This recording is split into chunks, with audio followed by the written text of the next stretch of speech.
لما البلاد والدولة والجامعة تعمل انفستيسمون معناها على طول المدى، اكيد باش تخرج ثمره كيما هذايا. خرجت ملاعبيه دو كاليتي تكنيكمون فيزيكمون تكتيكمون، ملاعبيه يلعبوا سون كومبلكس فريمون. قائد الفريق السابق اللي يلعب في البطوله المغربيه معناها فريق اتحاد توارقه يوريك زاد المنتوج المحلي. تقريبا اغلب اللاعبين خرجوا من البطوله المغربيه، انجاز كبير يحسب للاشقاء المغاربه، ولازم نشوفوا علاش وكيفاش. لانه كما كان يحكي كانت الناس اللي خرجت للشارع انه تندد وعندها مشاكل، انه الدوله المغربيه انه في وقت من الاوقات اعطت اهتمام كبير للرياضه وما اعطتش اهتمام للصحه والحاجات اللي جانبيه يعتبروها المغاربه اللي يمسهم حتى في قوتهم اليومي. معناتها نعتبر انه المغاربه كانوا متغشين على الوضع هذا.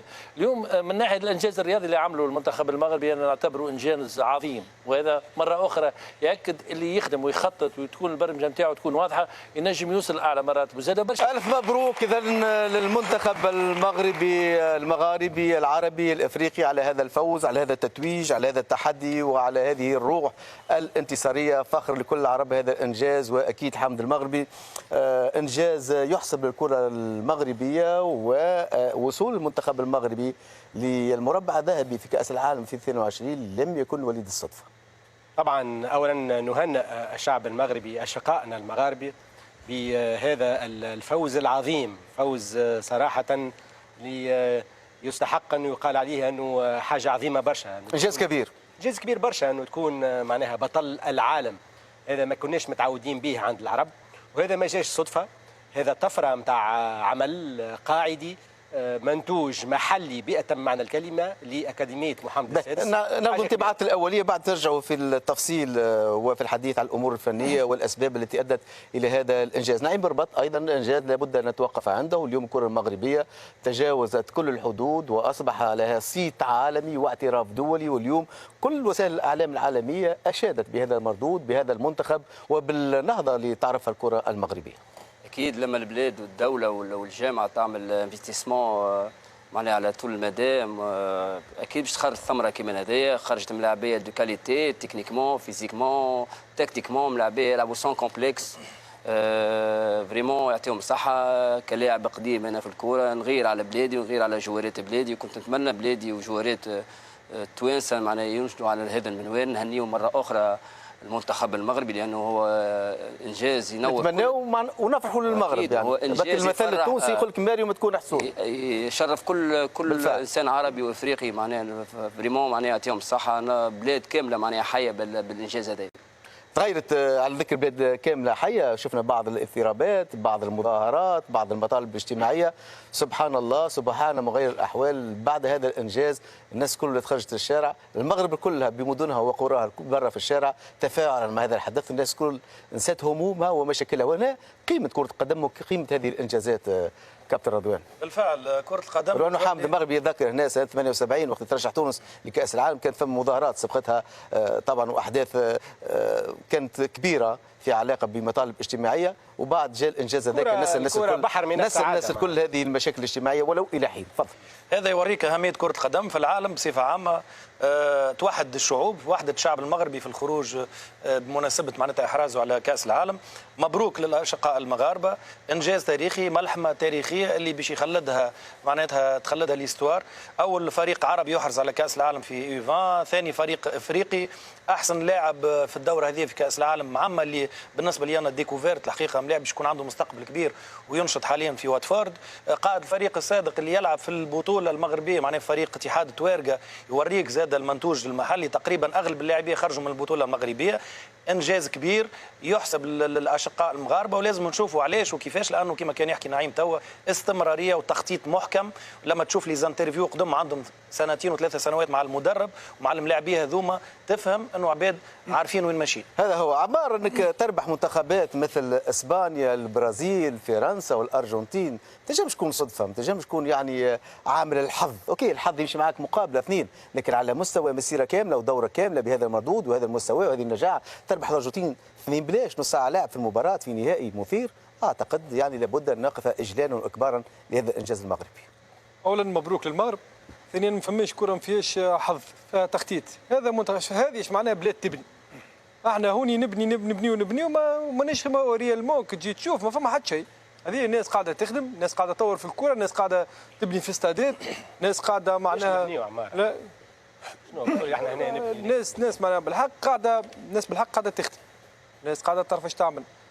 هذا هو معناها المنتخب المغربي، سواء معناها في منتخب الاكابر اللي هو وصوله النصف نهائي يعتبر تاريخي كبير، كيف توا في اليوفا كاس العالم انجاز تاريخي.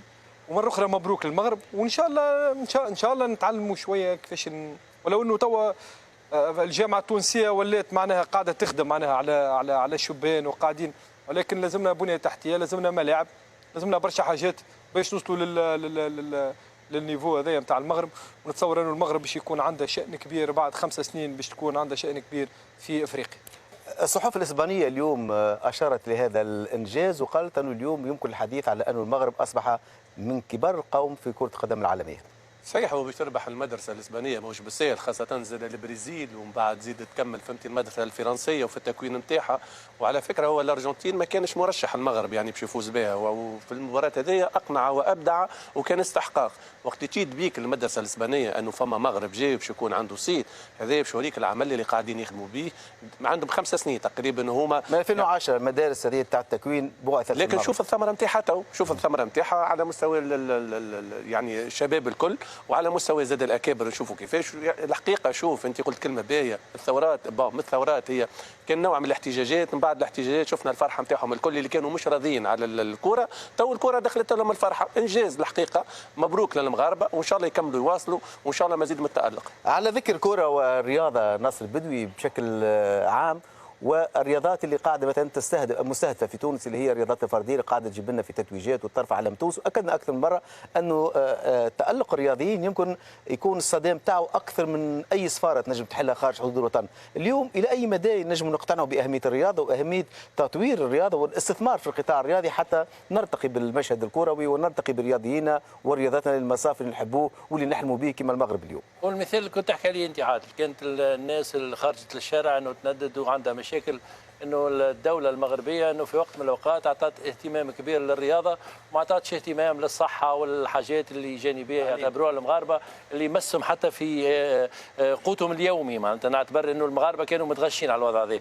اليوم من ناحيه الانجاز الرياضي اللي عمله المنتخب المغربي انا نعتبره انجاز عظيم، وهذا مره اخرى ياكد اللي يخدم ويخطط وتكون البرمجه نتاعو تكون واضحه ينجم يوصل لاعلى مراتب. وزاد برشا ناس اللي في وقت من الاوقات توا في خاصه في المنتخب المغربي هذا فما 11 ملاعب ينشطوا في البطوله المغربيه، مش تبداو واضحين على القيمه نتاع الملاعبيه الكل. معناتها حتى البطوله المغربيه فيها طاقات ملاعبيه شابه اللي قادره تدعم الفريق نتاع اقل من 20 سنه. انا نعتبر الانجاز هذا لابد نتعلموا منه ونحظوا منه، خاطر مهم برشا كي الناس تنجح وانت تحافظ عليهم. علاش نجحوا؟ بالعكس انجازات نعتبرها مهمه برشا، ناس خدمت خطط عرفت كيفاش تبرمج وصلت الاعلى. هو يشرفنا اليوم المنتخب المغربي انه يكون ثاني منتخب افريقي بعد غانا 2009 انه يتحصل على كاس العالم. نعتبر حاجه مهمه برشا من الناحيه الرياضيه، وخاصه يعطينا احنا حافز اللي كان نخدموا على رواحنا نجموا نوصلوا في وقت من الأوقات. هذا هو مع هذا الحداثه مع هذا الانجاز الكبير نحلق الى المغرب العاصمه المغربيه. يوجد هناك صديقنا وزميلنا الاعلامي الكبير ماجد الشجعي. الف مبروك ماجد، واكيد صدى كبير وردود افعال كبيره بعد هذا الانجاز التاريخي.